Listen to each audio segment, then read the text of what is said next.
सभी दोस्तों को मेरा नमस्कार। आप सभी दोस्तों का निशा भक्ति में स्वागत है। दोस्तों, आज हम भगवान दत्तात्रेय के बारे में जानेंगे। दत्तात्रेय जयंती मार्गशीर्ष कृष्ण पक्ष की दशमी को दत्तात्रेय जयंती मनाई जाती है। पुराणों के अनुसार दत्तात्रेय के 3 सिर व 6 भुजाएं थीं। वे त्रिदेवों के अंश माने जाते हैं। इनके जन्म की कथा भी बड़ी ही विचित्र है। दत्तात्रेय जयंती की कहानी।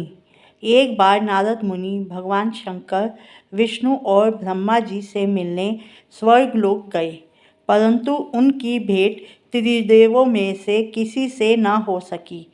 उनकी भेंट त्रिदेवों की पत्नियों पार्वती जी, लक्ष्मी एवं सरस्वती जी से हो गई। नारद जी ने तीनों का घमंड तोड़ने के लिए कहा कि मैं विश्व भर का भ्रमण करता हूँ, परंतु ऋषि अत्रि की पत्नी अनसुईया के समान प्रतिव्रता, धर्म पालन करने वाली, शील एवं सद्गुण संपन्न स्त्री मैंने नहीं देखी। आप तीनों देवियाँ भी प्रतिव्रत धर्म पालन करने में उनसे पीछे हैं। यह सुनकर उनके अहम को बड़ी ठेस लगी, क्योंकि वे समझती थी कि हमारे समान प्रतिव्रता स्त्री संसार में नहीं है। नारद जी के चले जाने के बाद तीनों देवियों ने अपने अपने देवों से सती अनसुईया का प्रतिव्रत धर्म नष्ट करने का आग्रह किया। संयोगवश त्रिदेव एक ही समय अत्रि मुनि के आश्रम पर पहुँचे। तीनों देवों का एक ही उद्देश्य था, अनसुईया का प्रतिधर्म नष्ट करना। तीनों ने मिलकर योजना बना डाली। तीनों देवों ने ऋषियों का वेश धारण कर अनसुईया से भिक्षा मांगी। भिक्षा में उन्होंने भोजन करने की इच्छा प्रकट की। अतिथि सत्कार को अपना धर्म समझने वाली अनसुईया ने कहा, आप स्नान आदि से निवृत्त होकर आइए, तब तक मैं आपके लिए रसोई तैयार करती हूँ। तीनों देव स्नान करके आए तो अनसुईया ने उन्हें आसन ग्रहण करने के लिए कहा। इस पर तीनों देव बोले, हम तभी आसन ग्रहण कर सकते हैं जब तुम प्राकृतिक अवस्था में बिना कपड़ों के हमें भोजन कराओगी।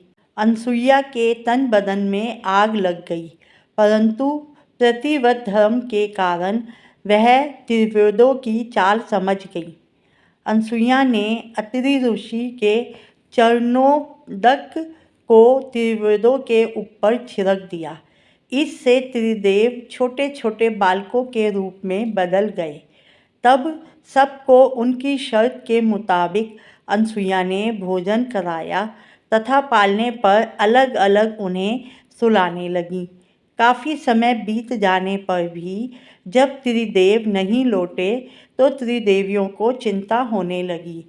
त्रिदेवियाँ त्रिदेवों को खोजती हुई अत्रि ऋषि के आश्रम में पहुँची और सती अनसुईया से त्रिदेवों के बारे में जानकारी लेने लगीं।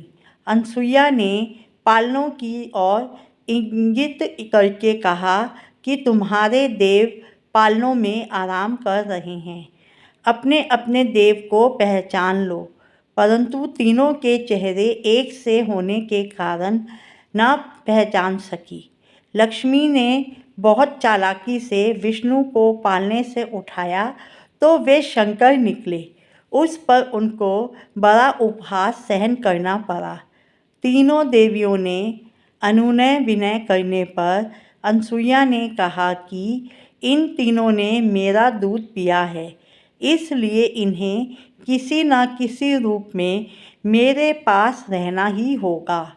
इस पर त्रिदेवों के अंश से एक विशिष्ट बालक का जन्म हुआ, जिसके 3 सिर तथा 6 भुजाएं थीं। यही बालक बड़ा होकर दत्तात्रेय ऋषि कहलाए। अनसुईया ने पुनः पति चरणोदक से त्रिदेवों को पूर्ववत कर दिया। चलिए दोस्तों, सब मिलकर बोलते हैं, भगवान ऋषि दत्तात्रेय की जय हो।